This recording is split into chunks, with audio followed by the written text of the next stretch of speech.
What's up, guys? Hey. Welcome back. Glad you're here again, if you are. If not, welcome. So, I've threatened it before in my last two reloading videos, but today we're going to learn to build a load for your firearm. Yeah, specifically for yours. Specifically for your firearm. So I've talked about actually doing the reloading. If you didn't see that one, go back and watch it. It's the whole process from start to finish. And I used a single stage press. Patrick actually made another one doing a progressive stage press, so you can see the process done on either one of them. Yeah. Today we're going to build the load. Everything in this one is very, very specific, but you're only doing a few at a time. But we're going to see what works best. So, that being said, we're going to talk about a little bit about the load that we are doing. So, we are using this powder. Don't ask me how to pronounce it. We just call it the V powder. The V powder. I acquired a lot of this in a purchase from someone who was getting out of reloading completely. They're like, I'm done. I'm selling everything. And I got me a nice Dillon press, a lot of powders, and a lot of calibers that I don't shoot. That said. At a steel. At a steel. That said, this is what we're going to do. I don't have any manuals for this one either. That's the other fun part. So I've actually had to go online and start finding for this particular powder. Now, to break this down a little bit, every powder manufacturer typically has their own set of reloading tables. The V powder has their own website. I will get it up here so that you can at least see what it looks like, all that stuff. Somewhere. Or in the description. Oh, right there. Yeah, right here. Hodgdon has their own. Winchester has their own. And Accurate has their own, which I got an Accurate rifle or an Accurate book. I really like that one too. It's a really complete book. We'll show it to you later. Yeah. So that's a good place to start. And like I said, for this powder, I'll put it on there. If you're interested in using this one, I can't say I prefer it or not because I just got it and never really shot it. Be honest, for pistol powders, I actually really do like Winchester 231. Probably my favorite thus far. Yeah, I can't tell you what my favorite is because I done forgot the name, but by the time I drove the hour out here, I may have to call the wife, and at some point in this video, I'll tell you what I use. Me personally, most of my 9mm shooting is plinking rounds. So, to be 100% perfectly honest and transparent, I buy whatever's cheapest, typically put the least amount of powder in it because I'm shooting at 21 feet. And I go to work. Now my carrying ammo and stuff, I typically buy critical defense or critical duty. I buy a couple boxes, shoot a box, sight my pistol in with it, and carry that forever. And then I just adjust with my plinking ammo. Mm-hmm. We're going to show you how not to do that. Yes. So that said, yes, I'm doing 9mm. Mainly because I have so much powder, and this is what I'm trying to make. But this process, the whole process, works for anything. Anything that you want to make, any caliber that you want to make, this is the process you're going to follow. We're just doing it in 9mm. Yeah. I've done this with my set of 308s. I've done this with the 6.5 that I actually showed you guys before. And now I'm doing it for my 9mm. So, that said, to get into it a little bit, just to get into a little bit more specifics. So, we are actually using all my 9mm brass is all once fired. It's all range brass. It's all random head stamps. There's a few head stamps that I don't like near as much, but typically I just throw those out before I even get to this process. They've been cleaned, they've been sized, they've been processed, and they've got primers in them. The primers, they're CCI small pistol. And for my test gun, it's going to be a Glock 19 with I think those are 3.5-inch barrels. Yep. Now again, this is my firearm specific. Just because I said Glock 19 doesn't necessarily mean this load will work in every Glock 19. But I will tell you, it will be a good place to start. Projectile. Berries. Berries. I wanted to say barns. It's a Full Metal Jacket, round nose. Easiest way. So when you start looking at your manuals, RN, round nose, FMJ, Full Metal Jacket, there are some of them that have hollow bottoms. There are some of them that have flat bottoms. Of all the research I've done, the powder grains are typically only within 0.1 difference between the hollow bottoms and the flat bottoms. So since we're building a load, when you start looking at that, you might see hollow bottom versus flat bottom. There is a difference, but if you're testing a load, you're going to figure out what's going to work best for yours anyways. All right. So per the V-Powder website that I have put up here, it says for the round nose, in all technicality, this one actually says hollow bottoms. They don't actually say the flat bottoms. They don't have a listing for it. But again, they're typically only 0.1 difference. It says we should be from 4.5 to 5.2. So that's our minimum and our maximum. We're going to change this a little bit. So when I build my loads, I typically start out with even numbers. Why, I don't know. It's just what I got into the habit of doing. So we're going to do somewhere. We're going to do a 4.4, a 4.6, a 4.8, and a 5.0. So with the rag top down so your hair can blow. Some of you won't get that. I typically try not to go to the maximums. I'm not making plus P. It uses extra powder. Most of my handguns can handle the plus Ps, but I don't want to get them mixed up, so I just do my standards anyways. It works better. As for the 4.4, I know I said the minimum was 4.5. I like starting on even numbers, and every powder's slightly different anyways. Like, even my Winchester 231, it actually calls for 4.3. It calls for 4.2 to 4.8, but my best is actually 4.3. But anywho, we're going to try the 4.4. We're going to see what it's like. It may not do a whole lot. I don't expect it to. To be 100% honest, I actually expect the 4.6 to be our best. The way things roll.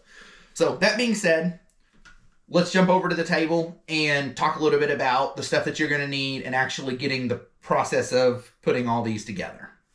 All right, guys, so here's where we're at. So I've actually made a good way to keep track of everything. I've got my 4.4, 4.6, 4.8, and 5.0. I've got all my shells lined out. I typically only do 5 shots per powder, and that gives me at least 4 of them to be in the right spot and 1 for a flyer because, I mean, nobody's perfect. Unless you're Jerry Mitchell. Well, there is that guy too. So you'll need a scale. This is actually one that I actually acquired from the other buy. You're going to hand load every single bit of it. You'll need your scoop, your powder, which I typically put into here, and your funnel, cup, whatever. So this one does all of it in one. I pour my powder in there, and then I can hold my shell and dump it into it.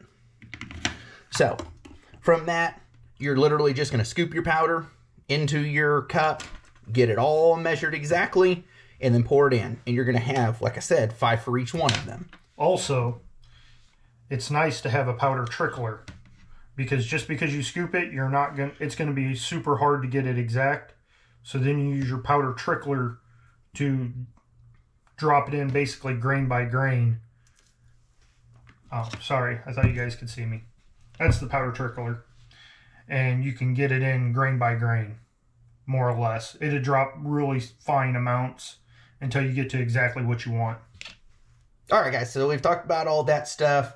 Let's get some powder in these casings. Yay! Okay, guys. This is where you're going to put the powder into the casings. So I'm going to do a handful of them. Just remember, with these, like I said before, you want to be extremely accurate with it.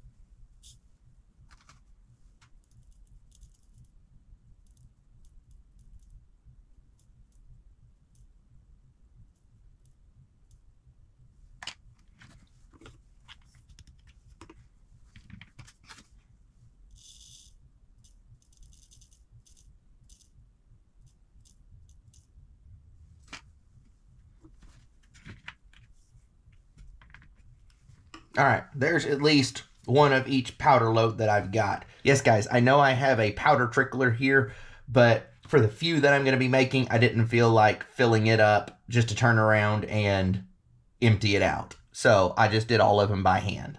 All right, guys. So the next step is we're just going to go ahead and get tops on all of these. I've already got my depth set up. We've talked about that in another video if you want to link back to watch that.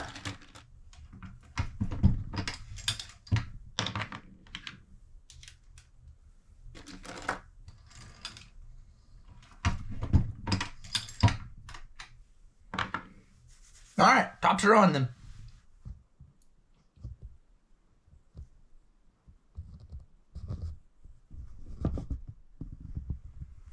All right, guys, so got everything all together, and now I've got the magazines out and ready. So we're going to get them loaded. One of the biggest things that I've learned to keep track of is writing on the magazine what grain weight you're putting in there. So like I said, these are the 4.4s, and I have it written for each one of them. This just helps when you get out to the range being able to know which one you're shooting. That way you can also keep them in order. Another thing I do is when I get my targets set up there, I'll actually write above them what grain weights so I know which magazine to shoot at which target. So then we can later know which one is better. Instead of be like, oh, was it the top one or did I start at the bottom? This helped take all that guesswork out. So we're going to get these loaded real quick, and then we're going to go shoot. Yay! Bang, bang. All right, let's do it. All right, guys. You can see we got them marked for each grain weight. All right, guys, here we go. We're going to get the first set going.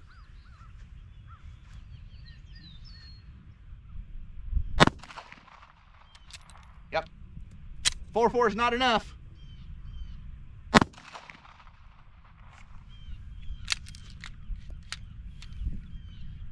So yeah, 4 or 5 is the minimum for a reason, but we tried it. Hurt. All right.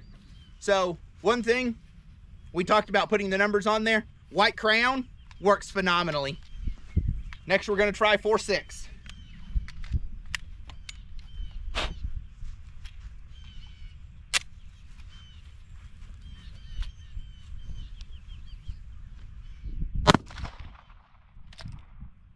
Four 6 is not good either.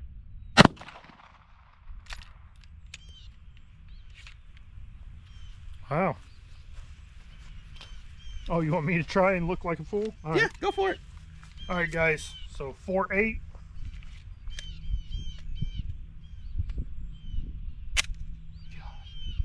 This thing's bulky compared to my Hellcat. Yeah.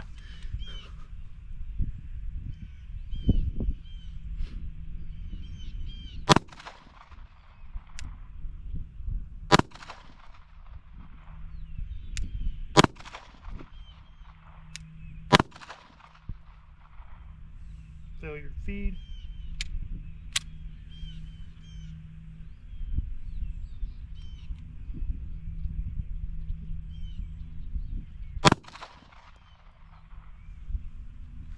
Empty.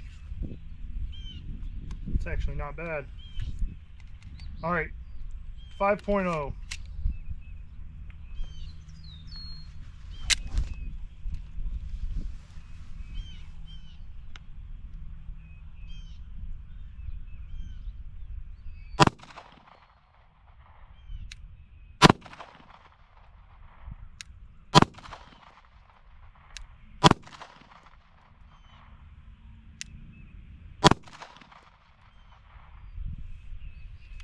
Dry.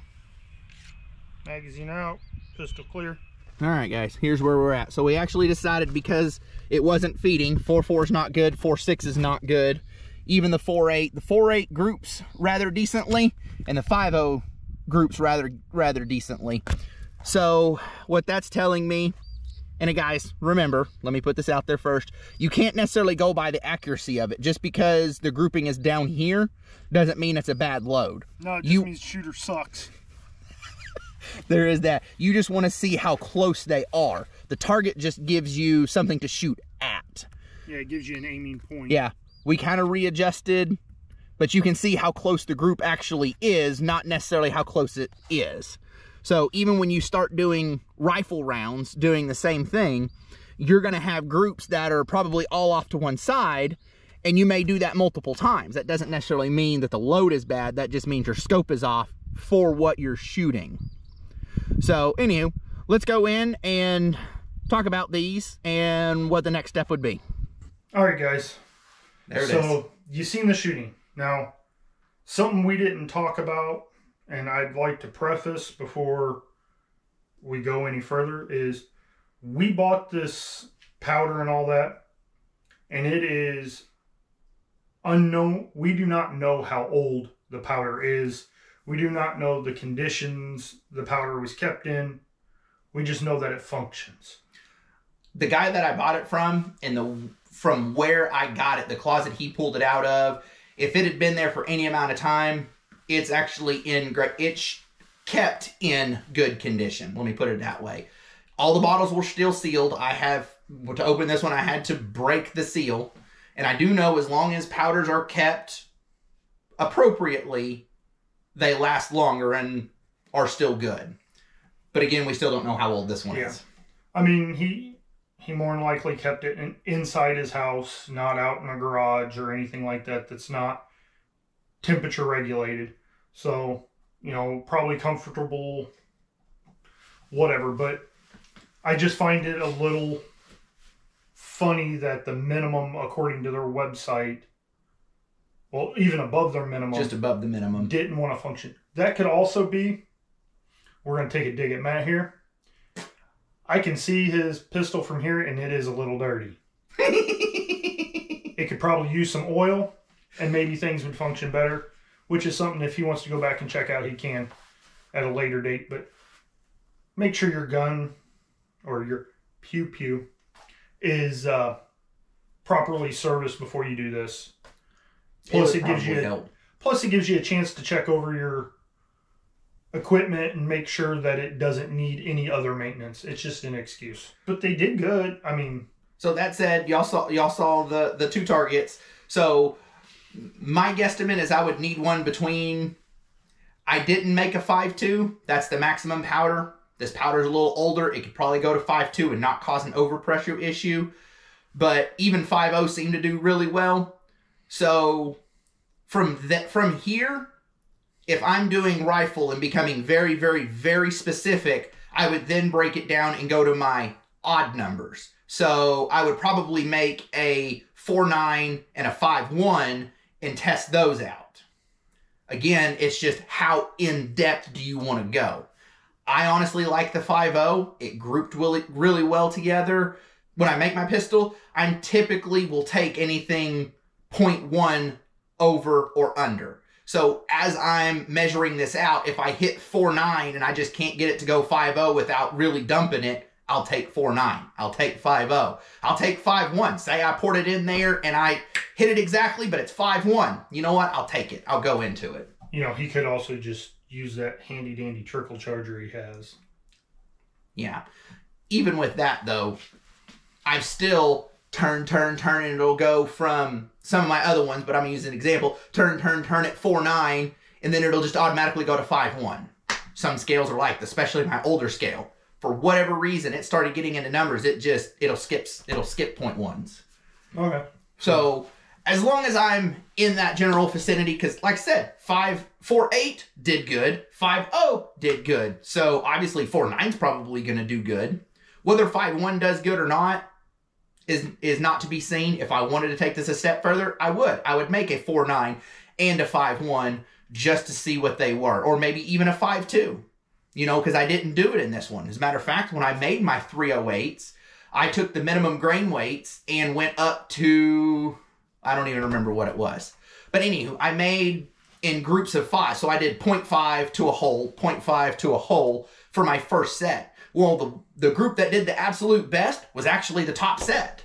So I then took 0.3 and went 0.3 below the best, 0.3 up, 0.3 up, 0.3 up. And out of that, it was actually, I think it was the middle one that did the best out of all of them.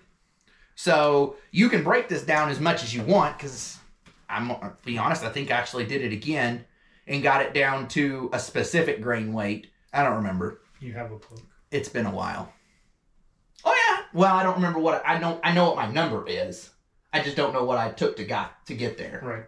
But yeah, so the more precise you're trying to be with your shots, your dope data on previous engagements, all that, you can be as accurate as your scale. You can take it down 6 decimal points if that's what your scale will register. It may take you forever to load 5 rounds, but you can be as accurate as you want, is all we're getting at. And this is something that you shouldn't rush. It's something that you should take your time with if you're trying to be super accurate. If you're not, if you're just wanting some plinking rounds, you know you're going to hit a, man-sized target? Well, a face-sized target at 21 feet or 7 yards, whatever, or at 25 yards. Once you get to where you can hit that consistently and you're happy with that, stop. That's that much powder you get to save to make more. Because a lot of mine, for quote-unquote plinking or just training, man, tight group. That's who I use. Tight group is who I use. I just thought of it. Sorry, guys. Squirrel. With my tight group, I think it's like 4.3 is the minimum. I hold a decent enough group at 7 yards and at 25 yards. I can hit a face-sized target at either of them without any flyers, and I'm confident with it. Well, why would I load 4.6, 4.7, worry about them other ones?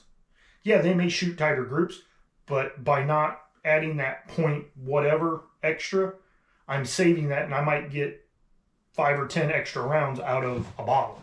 Yeah. And that's 5 or 10 rounds I didn't have. Yeah. Is my thought process. Yeah. But reloading is specific to each individual person, to each individual firearm or pew-pew or whatever you want to call it. Yeah, we don't get into it to save money, let's be honest. So pinch that penny if you can, if you want. I do.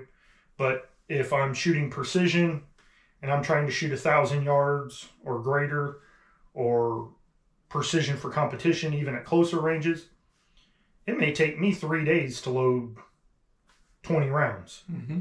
It's just how accurate you want to get. Yeah. And you can get ridiculous with it. Yeah. And like I said, this is the process.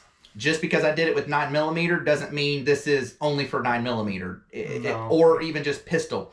And like Patrick said, you might start with just, make 5 of them in the minimum and see if you like it. If you like it, use it. I just did this so that we could show you the process, because completely honest, I'm out of all the stuff to make my precision stuff right now. Some of it's harder to come by. Some of it's just god-awful expensive. So I don't have 6.5 Creedmoor or 308 to show you the process. When I did it before, probably would have been a great time to do it, but I wasn't thinking about making the video at the time. Right. So that's why we're doing it now. Not to mention, I got a crap ton of powder now, pistol powder, so just makes it easier to do it. Yeah. And like I was talking about, I use the low end for plinking. I highly recommend you do something like this if you're going to make your own carry ammo. You want that stuff to be as precise as possible, when you may have to shoot An intruder.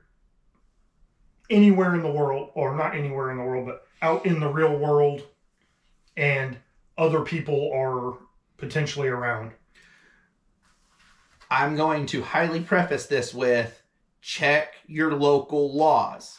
There are some states that do not allow you to carry. Well, they can't necessarily check it, but if something was to happen and you used hand-loaded ammo for carry ammo, you can still be convicted. That's true. So I would highly advise you check your local laws before you hand load carry ammo. Yes. These are all things to consider. Like I said, we're gonna preface all of that. Just because these are the loads that I made for a Glock 19 doesn't mean this will work for your Glock 19. Kind of like Patrick said, mine's probably dirtier than normal because I carry it every day. I do too, but mine don't have a pound of dirt in the magazine. I'd show you, but it's loaded and I ain't unloading it. So, anywho, you understand the process now.